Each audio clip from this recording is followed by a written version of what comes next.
Okay, so yesterday I did not go out. I had to stay in to work. I had a lot of work to do yesterday, so I did not go out. I spent most of the time in the house.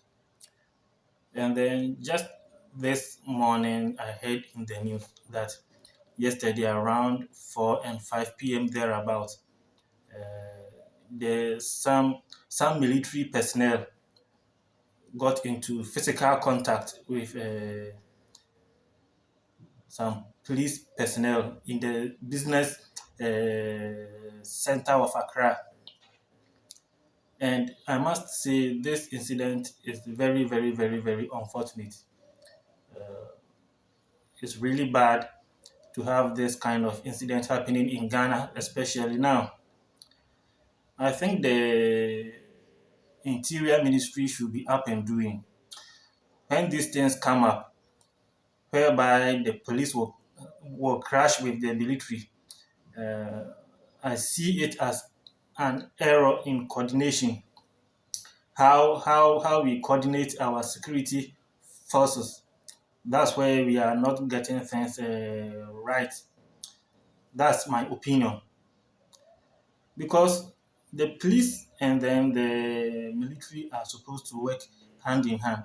Well, first, what happened was that some military personnel were guiding a bullion van, and then when they got to Accra, I don't know what happened, and there was a confrontation between them and the police.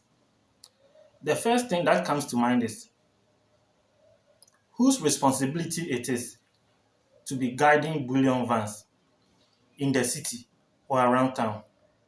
Is it the police or the military? You see, it looks like now the military is feeling idle, so they get themselves involved in some things that the police were supposed to do. In the olden days, when we had the PNDC, it was the military that was guarding the seat of president or the president's office. Way back at Osu, it was the military that were guarding there. But when Kufuor came into office, he said, no, we are in a civilian government. We don't need the military to be guiding presidents and government officials around town. The military should stay in the barracks and wait till there's a need or security breach, and then we bring them in. So all those military personnel were sent back to the barracks, and the police were brought in to guard the president's office. And I think it's the same thing going on at the Jubilee House. It's guarded by the police. If you have the military there, they have a limit where they can get to. They are working hand in hand with the police. But that is not a military. We are not under military government. So it's the work of the police. Where the police feels that they need the military around, they bring them in. That's the coordination. So how come that now they are being engaged in physical clashes in the middle of the city? As I said earlier, they feel idle. There's nothing much for them to do. Since 79 thereabouts coming to this present days, the Ghana Armed Forces have not been engaged in any rigorous or active military exercise. So that is what will happen. You understand? When you are trained for something and that something is not happening, somebody will say, but there has not been war in Ghana, so why now? Previously, in the 60s coming to the 70s and the 80s thereabout, you see there were a whole lot of wars moving around Africa, especially in West Africa when we had Liberia, we had Sierra Leone, and other places. And then you move southwards, we had Rwanda, Uganda, Congo, and all those places with armed conflicts. There was war scattered all around Africa. And you remember there was also a monitoring group called ECOMOG So there may not be war in Ghana, but the armed forces of Ghana will be called upon to, to go on operations, ECOMOG operations in other countries where there were conflicts. So it was like the military was active, they were busy. So if you are a military person and you are not out there serving UN or ECOMOG and you are home, you reserve your energy because you never know when you will be called to action. They were not getting themselves busy with civilian kind of things. Those days, it was not common to be seeing military in town because they were busy out there. Those were the days when we heard Rollins had gone to bring some battalions into some forest and they were training over there. The 64 battalion, infantry battalion, something that the unit that former President Kufuor came to dissolve. You see, the military were busy. They had things to do in Ghana and outside. So they didn't spend their time on civilian things like we are seeing now. But now, since that long time, they have been idle. They don't go anywhere. They train, and after training, they are sent to their barracks. They don't get they don't get into combat. So they are itching to do something. So you see, when there's any slight issue and they are sent out there, then we experience excesses, things that they are supposed to do on the battlefield. They do a little of them among civilians. We saw what happened recently in Ashaiman. You see, and when military men return from the battlefield, you see that they look calm, they feel reflective because what they see, battle war, is not something good to live with. Currently in Ukraine, soldiers are drawn from the battlefield and given 1 month leave. They go through psychological therapies and all that, and then they are sent back to the battlefield because it is dangerous, it is harmful to keep the men on the battlefield for a very long period of time. What they go through mentally, you sleep with dead bodies, the smell in the air, decaying, or let me say rotting dead bodies. Your colleagues are rotting on the battlefield. You are collecting dead bodies. You are receiving gunfires. One person, you don't sleep. It's a, let me say, a nasty experience they go through. You understand? So when they return from the battlefield, they look soft. They sit down and say that all these things we go about in life, the aggression, the pride, the ego, it's nothing. When they go and see how their colleagues are lying in pool of blood, and they can't help them, they can't do anything. You have to run. Your colleague is falling and bleeding. You can't stop. It's not a good experience. So when they come, they look calm. But because our men have not been, you see, somebody may be in the Ghana Armed Forces for over 15 years. The person has not seen war before. And so they move around town. They feel they are on top of the world. No, real military men are soft people. They are calm. They are sober. The experience of war humiliates them. That doesn't mean they are weak. No, but such is life. You see, and then let's come back to military and police relationship. Even back in Ukraine, where there is war, there is aggression, and things are moving helter skelter. They are working in coordination. Whilst the military are performing their military operations, the police are also there gathering evidences of war crimes and other stuff. And there has not been any clashes anywhere. So how come a peaceful country like Ghana, we are seeing these things?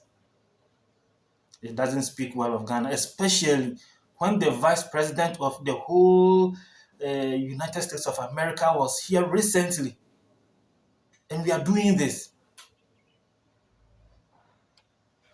What at all is going on in this country?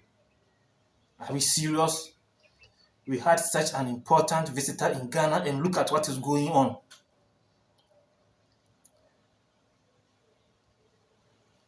And one thing also that baffles me is how the police officers were rushing in to bring out guns. How do they lay hold on guns? I'm not a security person, but I know before you take a weapon, it must be logged. The weapon itself, the armor that are being added to you, they must be logged. And when you return the weapon, you account for the armor you used. I was given AK-47 with this amount of bullets in the cartridge. When I went there, I spent this amount of bullets. These are the remaining. They are logged, and then they take the weapons back.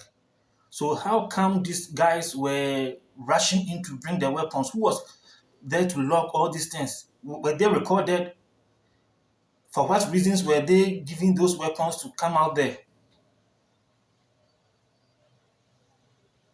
Is this how we want to run the security of the nation?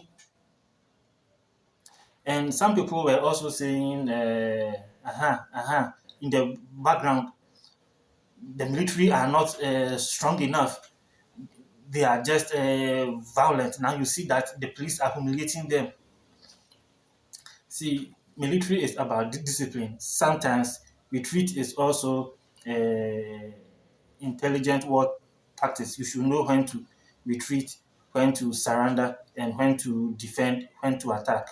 It's part of the military, or let me say, war tactics.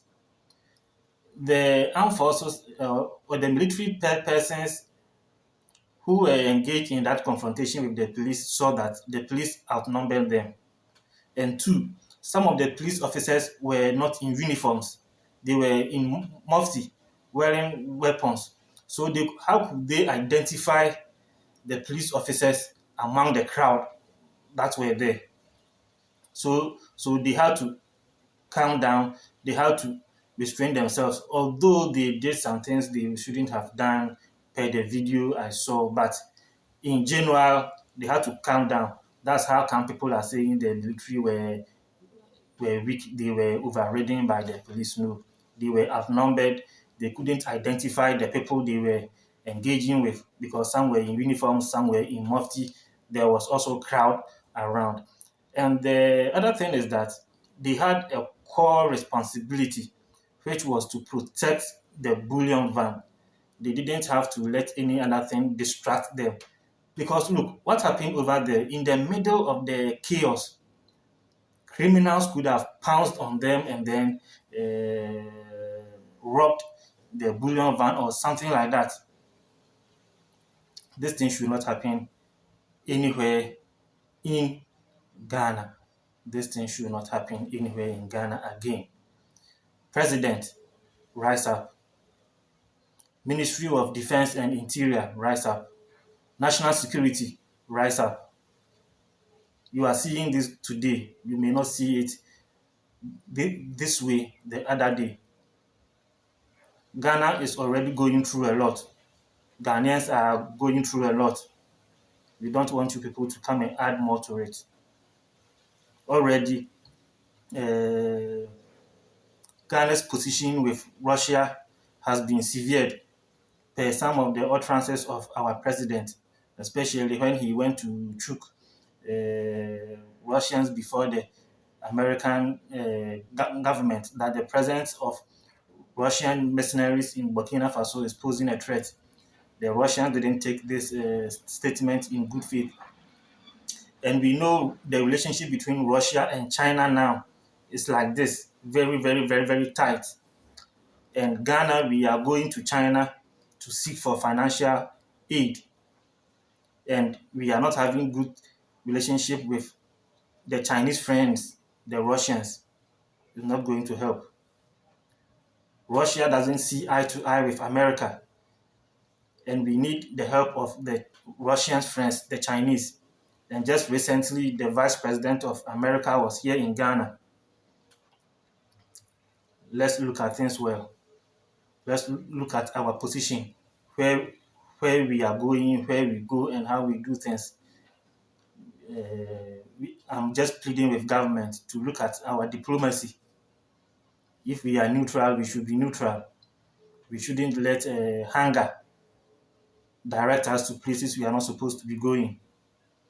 Today you are here, tomorrow you are there.